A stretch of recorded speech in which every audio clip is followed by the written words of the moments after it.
Derrière mon démission, aujourd'hui, il y en a beaucoup de raisons.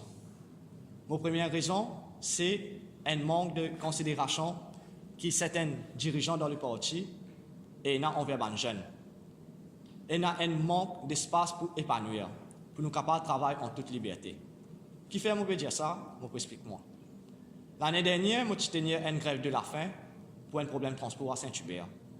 En tant qu'un membre du bureau politique du MMM à l'époque, moi je pensais que dès le commencement, moi j'ai un support et un soutien extraordinaire de mes camarades de parti. Mais malheureusement, ce n'était pas le cas. Il nous arrive le 4e, 5e jour la grève qui m'a fait un soutien.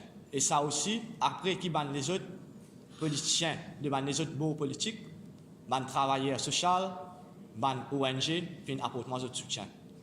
C'est faudrait qu'un comité de soutien peut mettre sur place qui nous trouve un dirigeant. C'est bon, parce qu'il nous a pas une cause. Mais ce qui est le plus blessement là-dedans, c'est que pendant la grève, quand on amène une proposition, il y a un dirigeant du parti qui téléphone moi, dit moi, Nitin, tu connais sa proposition, tu peux amener là, il est capable de backfire le haine des membres du parti. La question qui se pose, est-ce que valeur du jour, c'est l'intérêt Ndjimoun qui prime, ou bien l'intérêt à 3500 à 4000 habitants qui habitent dans Saint-Hubert, Saint-Hilaire, Beaujardin, Morchicose et Debras, y compris Grand-Béliard. Deuxième soutien qui m'a pas gagné, c'est avec mon régional dans la circonscription. Quand il y a un camarade exécutif dans mon régional, il téléphone moi, il dit qui fait mon faire ça à la grève là. Parce qu'à l'époque, je suis un propriétaire bis. Est-ce que nous pouvons bien marcher pour la classe capitaliste ou bien nous besoin travailler pour ça qui peut souffrir là?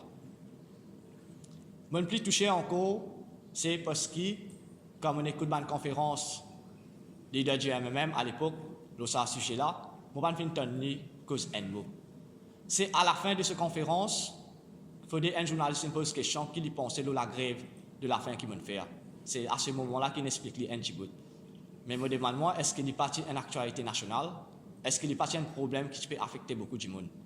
Et que dans les jours à venir, je trouve qu'il ne peut encore combattre ce problème-là. Deuxième problème, c'est, nous tous connaissons, quand nous rendons un parti politique, c'est nous rendre un parti politique parce qu'il y a une vision, il y a une philosophie, il y a une culture. Mais aujourd'hui, je suis capable de dire qu'il est chagrinant pour dire qu'il est même une déviée de tout ça dans ces affaires-là. Un parti politique, il vient peser pour une élection générale pour aider le pays, pour aider les Mauriciens. Mais quand on a un clic, ou un clan dans un parti, nous vous posons la question qui fait un clic dans le parti? Est-ce qu'il y a un clan dans le parti qui monte juste pour faire le lobby la veille élection pour ce ban Djimoun gagne ticket? Ou bien demain, si c'est dans le gouvernement, ce ban Djimoun gagne quitte place? Et ça clique là, il peut bien faire du tout au MMM et que ça peut menacer la démocratie du parti. Moi, je vais faire face à ce problème-là.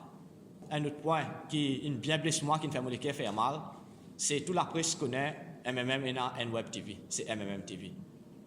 Et tout le monde pense la presse vient comme moi, je suis un des fondateurs MMM TV, ensemble avec un camarade qui me fait démissionner la semaine dernière, Yannick Catherine. Depuis 2015, quand ça a créé, nous sacrifions beaucoup, nous la vie familiale, nous l'engagement personnel, nous l'engagement professionnel, tout nous sacrifions, nous travaillons corps et âme, nuit et jour pour ça, MMM TV là. Et nous faisons MMM TV arrive côté l'étiété depuis quelques temps. Mais ce qui est chagrinant, c'est que nous ne connaissons pas. Il y a 4 heures, côte du monde sapé dans le ciel tombé, vient directeur de communication, vient responsable de communication. Qui prête ça va dire dans la communication le terrain pour le MMM? Qui prête ce fin faire pour le MMM pour MMM TV? Aucun président ne fait. Qui fait une nominée à la tête? C'est simple, c'est parce que c'est le clan qui décide ça. Et 20 mois de tout le travail. Une campagne commence à se dérouler pour forcer la main pour arrêter son travail dans MMM TV là. Moi, j'ai un choix à faire. Soit moi reculer, soit moi quitter. Et la décision que je me prends, c'est quitter. Quand je envoie mon mail, je fais connaître que je peux resigner depuis MMM TV. Beaucoup de dirigeants indiens n'ont pas fait ça. Vous êtes au courant de la situation, comment il y a certains gens dans le parti qui peuvent accaparer MMM TV pour l'avantage. Mais je finis de dire là, nous devons rester dans une place que les gens respectent nous.